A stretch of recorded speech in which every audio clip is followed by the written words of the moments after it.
নমস্কাৰ বন্ধুসকল, welcome to our YouTube channel exam support GK1। আজিৰ এই আসাম হিষ্ট্ৰী ভিডিঅ' সিৰিজটোৰ দ্বিতীয় ভিডিঅ'টোত আমি আহোম সাম্ৰাজ্যৰ বিষয়ে আলোচনা কৰিম। এই ভিডিঅ'টো Assam police ADRE, DHS, APDCL, SSC, NTPC কে আদি কৰি সকলো ধৰণৰ ষ্টেট গভৰ্ণমেণ্ট কম্পিটিটিভ এক্সামৰ বাবে প্ৰয়োজনীয়। আজিৰ এই ভিডিঅ'ৰ PDF আৰু মক টেষ্ট পাবলৈ ডেছক্ৰিপশ্যনৰ লিংকটোৰ পৰা আমাৰ WhatsApp গ্ৰুপটো জইন হওক। আহা আজি ভিডিঅ'টো আৰম্ভ কৰোঁ।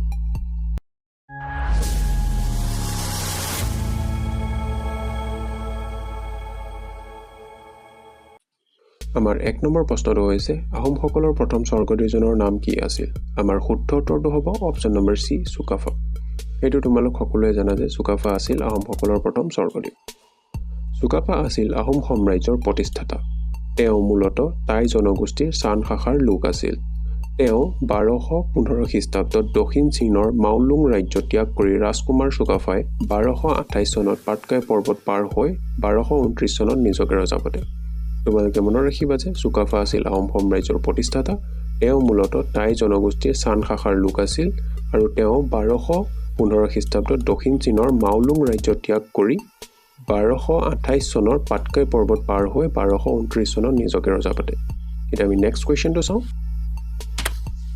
আমাৰ 2 নম্বৰ প্ৰশ্নটো হৈছে আহোমসকলে অসমত কিমান বছৰ ৰাজত্ব কৰিছিল?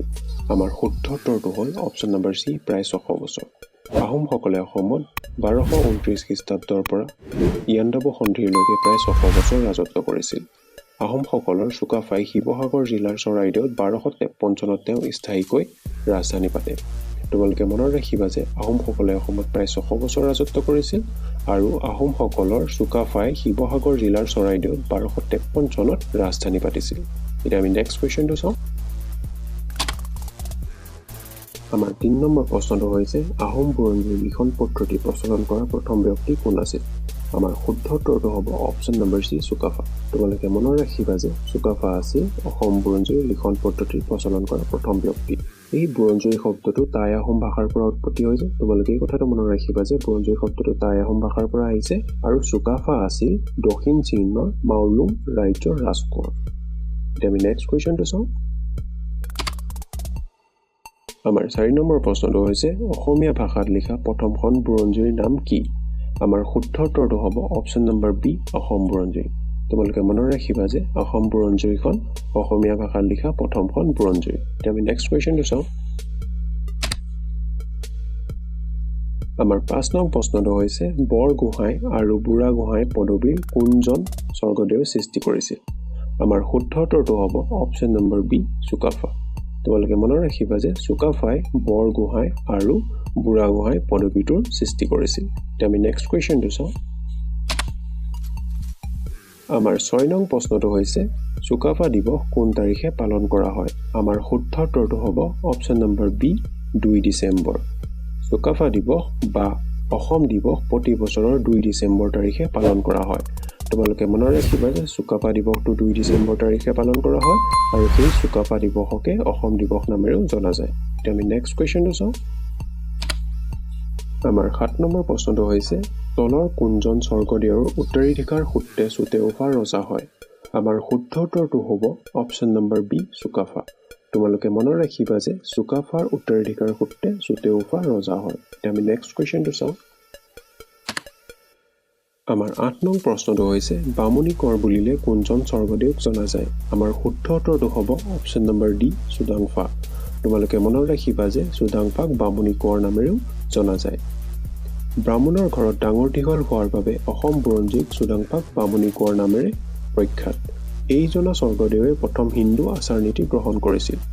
তোমালোকে মনত ৰাখিবা যে চুদাংফাক বামুণী কৰ নামেৰে জনা যায় আৰু কিয় জনা যায়?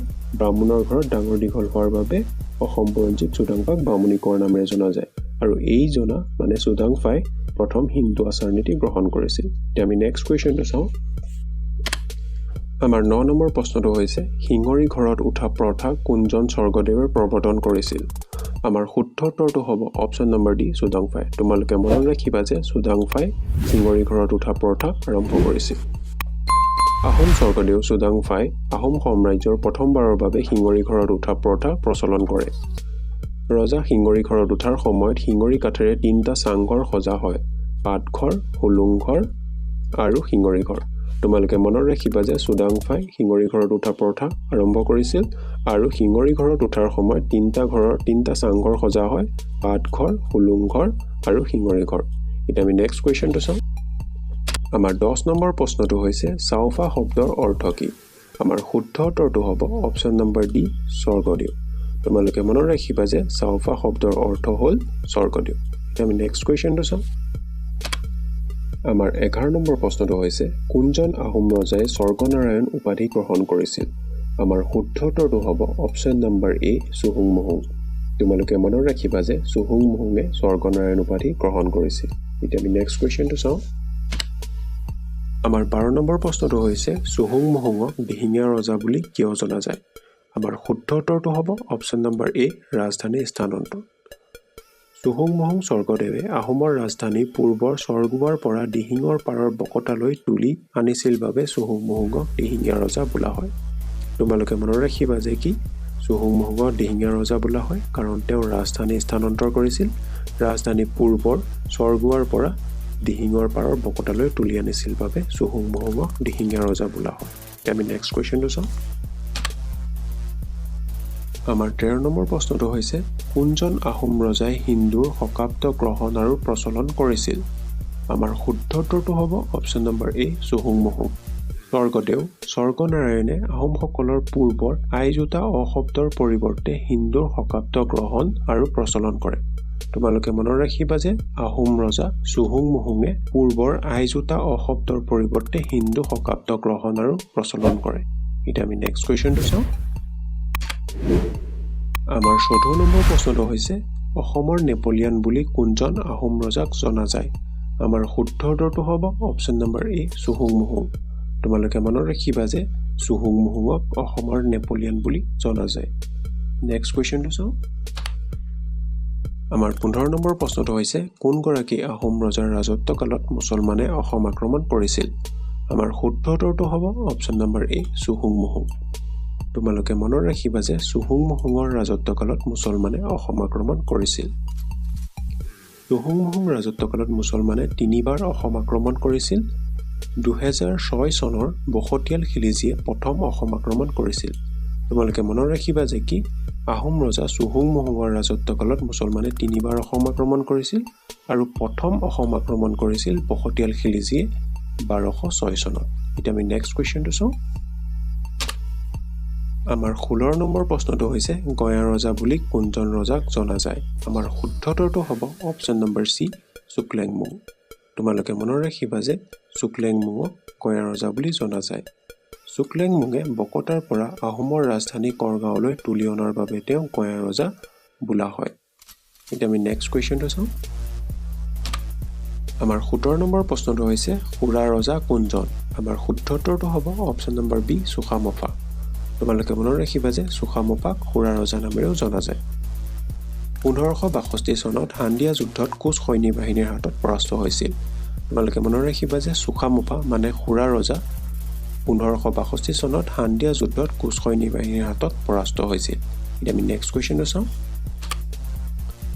আমাৰ 18 নম্বৰ প্ৰশ্নটো হৈছে কোচ ৰজা নৰনাৰায়ণ আৰু খুৰা ৰজাৰ মাজত তলৰ কোনখন চুক্তি স্বাক্ষৰিত হৈছিল আমাৰ শুদ্ধ উত্তৰটো হ'ব অপচন নম্বৰ এ মাজুলী চুক্তি তোমালোকে মনত ৰাখিবা যে কোচ ৰজা নৰনাৰায়ণ আৰু খুৰা ৰজাৰ মাজত মাজুলী চুক্তি স্বাক্ষৰিত হৈছিল 1563 চনত কোচ ৰজা নৰনাৰায়ণ আৰু খুৰা ৰজাৰ মাজত মাজুলী চুক্তি স্বাক্ষৰিত হৈছিল তোমালোকে ডেটটো মনত ৰাখিবা যে কি মাজুলী চুক্তি স্বাক্ষৰিত হৈছিল কোচ ৰজা নৰনাৰায়ণ আৰু খুৰা ৰজাৰ মাজত আৰু ডেটটো হৈ গ'ল 1563 আমি নেক্সট কোৱেশ্চনটো চাওঁ আমাৰ 19 নম্বৰ প্ৰশ্নটো হৈছে বৰফুকন আৰু বৰবৰুৱা পদৰ সৃষ্টি কোনে কৰিছিল আমাৰ শুদ্ধ উত্তৰটো হ'ব অপচন নম্বৰ বি সুচেংফা তোমালোকে মনত ৰাখিবা যে সুচেংফাই বৰফুকন আৰু বৰবৰুৱা পদৰ সৃষ্টি কৰিছিল মুমাই তামুলী বৰবৰুৱা স্বৰ্গদেউ প্ৰতাপ সিংহৰ প্ৰথম বৰবৰুৱা আছিল স্বৰ্গদেউ প্ৰতাপ সিংহৰে আন এটা নাম আছিল সুচেংফা এটা আমি নেক্সট কোৱেশ্চন চাওঁ আমাৰ 20 নম্বৰ প্ৰশ্নটো হৈছে অসুৰ আলী সন্ধি কাৰ কাৰ মাজত স্বাক্ষৰিত হৈছিল আমাৰ শুদ্ধ উত্তৰটো হ'ব অপচন নম্বৰ এ আহোম আৰু মোগলৰ মাজত মোগলৰ ফৌজাদাৰ আলাহ ইয়াৰ খান আৰু আহোমৰ সেনাপতি মোমাই তামুলী বৰবৰুৱাৰ মাজত 1639 চনত অসুৰালি সন্ধি স্বাক্ষৰিত হৈছিল। তোমালোকে মনত ৰাখিবা যে অসুৰালি সন্ধি আহোম আৰু মোগলৰ মাজত স্বাক্ষৰিত হৈছিল। মোগলৰ ফৌজাদাৰ আলাইয়াৰ খান আৰু আহোমৰ সেনাপতি মোমাই তামুলী বৰবৰুৱাৰ মাজত 1639 চনত এই চুক্তি স্বাক্ষৰিত হৈছিল। এতিয়া আমি নেক্সট কুৱেশ্যনটো চাওঁ। আমাৰ 21 নম্বৰ প্ৰশ্নটো হৈছে তলৰ কোনজন স্বৰ্গদেৱে পাইক প্ৰথাৰ প্ৰৱৰ্তন কৰিছিল? আমাৰ শুদ্ধ উত্তৰটো হ'ব option number B Susengphaa. Pratap সিংহই পাইক আৰু পৰ্চা প্ৰথাৰ প্ৰৱৰ্তন কৰিছিল। লগতে তেওঁ দিনতে দেৱোত্তৰ আৰু বৰমোত্তৰ মাটি দিয়াৰ নিয়মো প্ৰৱৰ্তন হয়। তোমালোকে মনত ৰাখিবা যে স্বৰ্গদেউ চুচাংফাই পাইক প্ৰথাৰ প্ৰৱৰ্তন কৰিছিল। পাইক প্ৰথাৰ লগতে তেওঁ পৰ্চা প্ৰথাৰ প্ৰৱৰ্তন কৰিছিল আৰু তেওঁৰ দিনত দেৱোত্তৰ আৰু বৰমোত্তৰ মাটি দিয়াৰো নিয়ম আছিল। এতিয়া আমি নেক্সট কুৱেশ্যনটো চাওঁ। আমাৰ 22 নম্বৰ প্ৰশ্নটো হৈছে চুটিনফা কোন আছিল? আমাৰ শুদ্ধ উত্তৰটো হ'ব ওপৰৰ সকলোবোৰ। তোমালোকে মনত ৰাখিবা যে চুটিনফা আছিল আহোম স্বৰ্গদেউ প্ৰতাপ সিংহৰ পুত্ৰ আৰু তেওঁক নৰিয়া ৰজা বুলিও জনা যায় আৰু তেওঁক কেঁকুৰা ৰজা নামেৰেও জনা যায়। তোমালোকে মনত ৰাখিবা যে চুটিনফা আহোম স্বৰ্গদেউ প্ৰতাপ সিংহৰ পুত্ৰ আছিল আৰু তেওঁক নৰিয়া ৰজা আৰু কেঁকুৰা ৰজা নামেৰেও জনা যায়। আমি নেক্সট কুৱেশ্যনটো চাওঁ। আমাৰ 23 নম্বৰ প্ৰশ্নটো হৈছে কোনজন আহোম ৰজাই বৈষ্ণৱ সত্ৰাধিকাৰৰ ওচৰত শৰণ লৈছিল? আমাৰ শুদ্ধ উত্তৰটো হ'ব অপশ্যন নম্বৰ এ চুতামল। আহোম স্বৰ্গদেউসকলৰ ভিতৰত তেওঁৱেই পোনপ্ৰথমে বৈষ্ণৱ সত্ৰাধিকাৰৰ ওচৰত শৰণ লৈছিল। চুতামলৰ হিন্দু নাম আছিল জয়ধ্বজ সিংহ, ভঙনীয়া ৰজা বুলিও জনা যায়। তোমালোকে মনত ৰাখিবা যে কি বৈষ্ণৱ সত্ৰাধিকাৰৰ ওচৰত শৰণ লোৱা প্ৰথম ৰজাজন হ'ল চুতামল আৰু চুতামলৰ হিন্দু নাম আছিল জয়ধ্বজ সিংহ আৰু তেওঁক লগতে ভঙনীয়া ৰজা নামেৰেও জনা যায়। এতিয়া আমি নেক্সট কুৱেশ্যনটো চাওঁ। আমাৰ 24 নম্বৰ প্ৰশ্নটো হৈছে মিৰ্জুমলাই কেতিয়া অসম আক্ৰমণ কৰিছিল?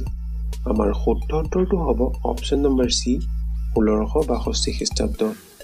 মোগল বাদশ্বাহ ঔৰংজেবৰ নিৰ্দেশ মতে মিৰ্জুমলাই আহোম ৰজা জয়ধ্বজ সিংহৰ দিনত অসম আক্ৰমণ কৰিছিল।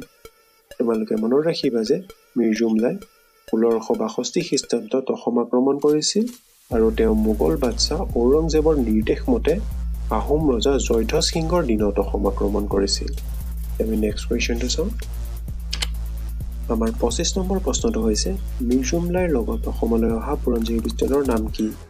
আমাৰ শুদ্ধ উত্তৰটো হ'ব অপশ্যন নম্বৰ বি চাহিবুদ্দিন। তোমালোকে মনত ৰাখিবা যে চাহিবুদ্দিন হৈছে মিৰ্জুমলাইৰ লগত অসমলৈ অহা বুৰঞ্জীৰবিদ।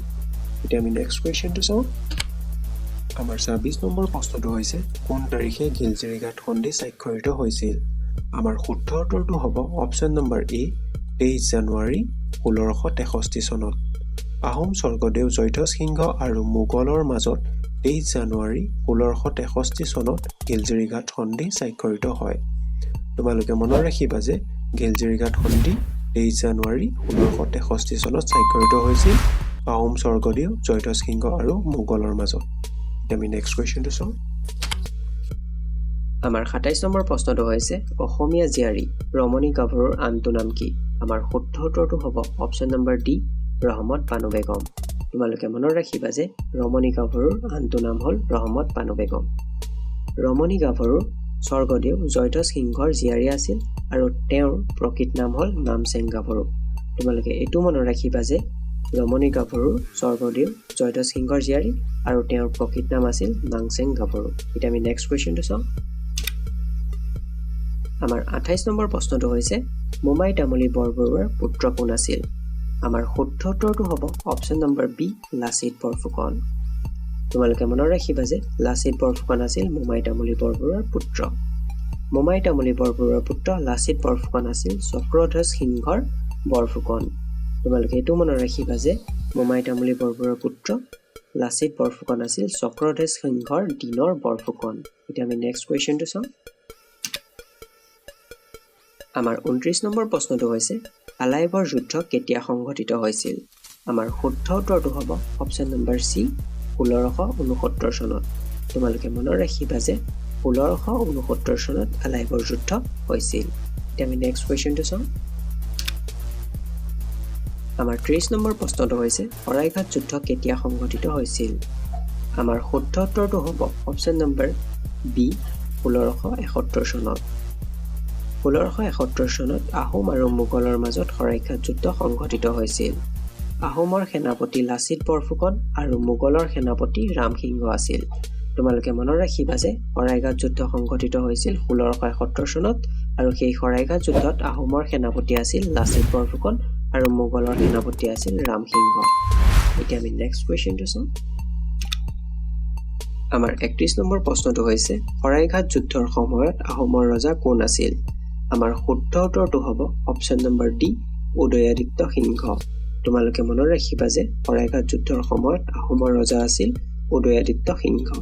আমি নেক্সট কুৱেশ্যনটো চাওঁ। আমাৰ 32 নম্বৰ প্ৰশ্নটো হৈছে কোনজন আহোম ৰজাই আটাইতকৈ কম সময় ৰাজত্ব কৰিছিল?